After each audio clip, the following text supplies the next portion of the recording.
Olá, meu nome é Letícia, eu sou ilustradora, seja bem-vindo ou bem-vinda a mais um vídeo de arte do meu canal. Hoje eu vou te mostrar como fazer um estudo em preto e branco de uma paisagem. Bora?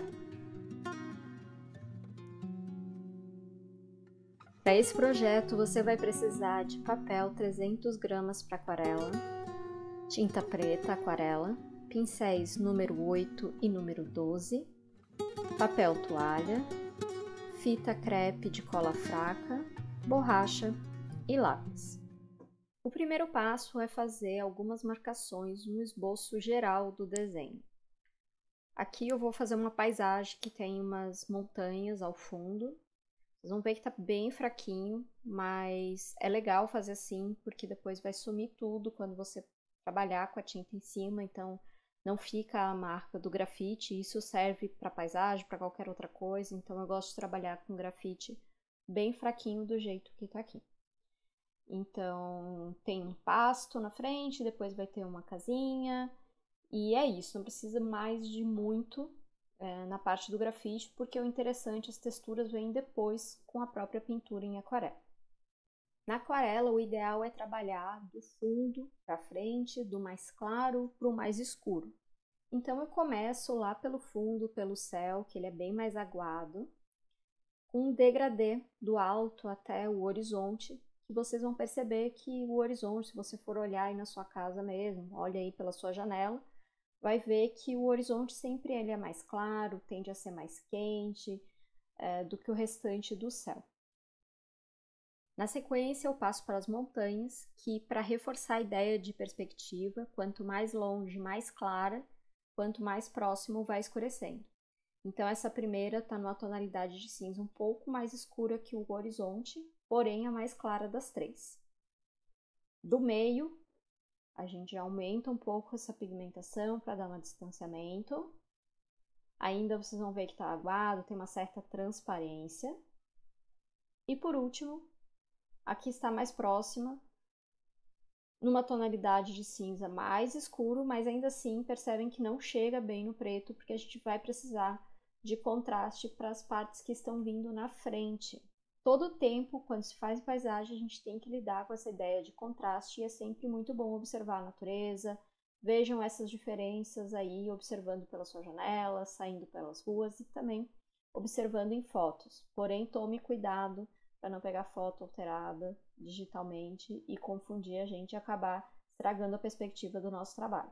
Agora, eu simplesmente estou fazendo um fundo para a área que vai vir uma área de floresta de pinheiros e um pouco mais na frente o pasto que está na frente dessa casinha, dessa fazendinha que a gente vai construir agora.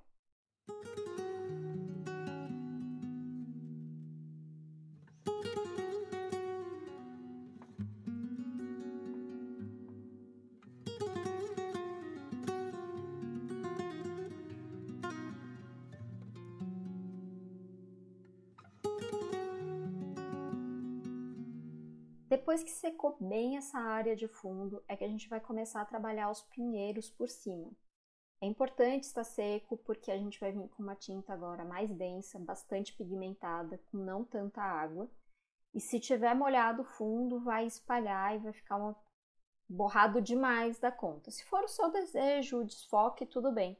Mas para ter uma certa definição e não espalhar toda a tinta, é importante deixar secar essa parte de baixo. E com o pincel em pé, dando batidinhas, eu vou construindo essa floresta de pinheiros.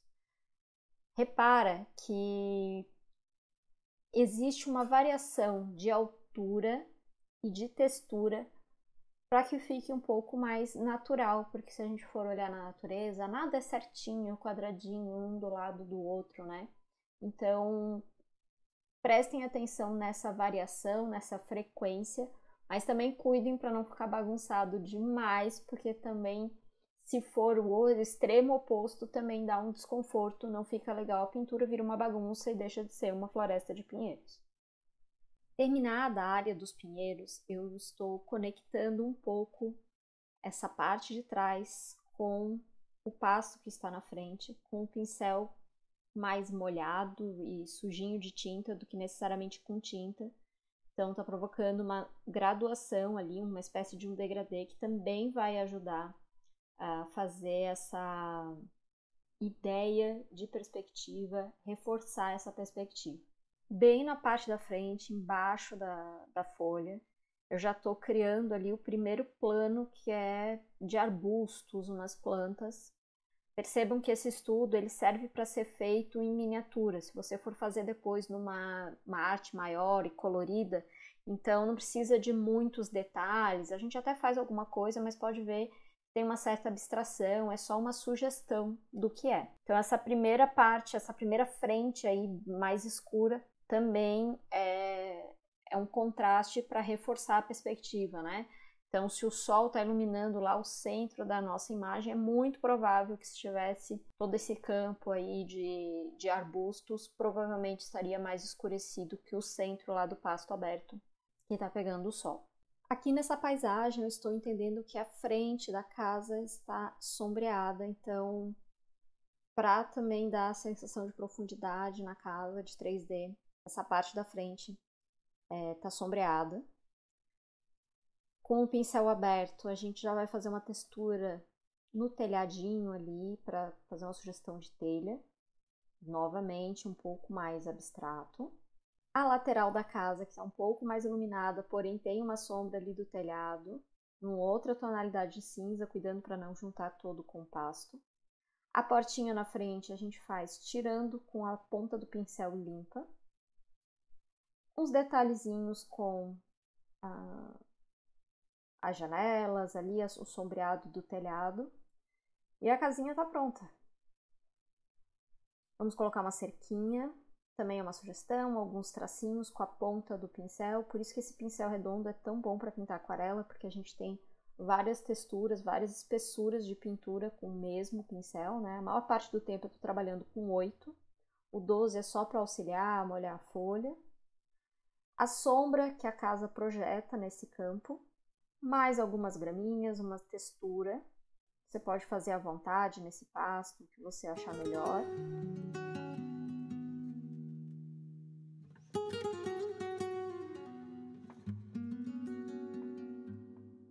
Aqui eu achei que precisou colocar um pouco mais de textura na frente, escurecer e aumentar um pouco esses arbustos, porque a aquarela, lembrando que ela seca, ela sempre dá uma clareada, então os escuros a gente consegue reforçar ao longo da pintura. À medida que vai secando, a gente pode dar uns novos retoques quando a gente tende a querer escurecer. Para clarear, a aquarela já fica mais complicado, por isso que é bom ir pintando aos poucos, sempre do claro para o mais escuro. Feita essa parte, a gente vai fazer um detalhe aqui. Eu estou usando a tinta pura, eu uso como a tinta em bisnaga. Dá para fazer esses detalhes com a tinta bem densa, praticamente pura, tá? Vocês provavelmente já devem ter ouvido aí, você já ouviu em casa, que não se pinta com a aquarela com a tinta branca. De fato, a gente usa mais para fazer misturas, para construir cor, mas nesse caso específico aqui, essa minha marca funciona. E está pronto o nosso estudo de paisagem preto e branco em aquarela. Espero que tenha gostado. Se ainda não se inscreveu no canal, se inscreve, ativa as notificações para não perder nenhuma novidade. Se você gostou desse vídeo, também lembre de deixar o seu like. Foi um prazer te ter aqui comigo. Até o próximo vídeo de arte. Tchau!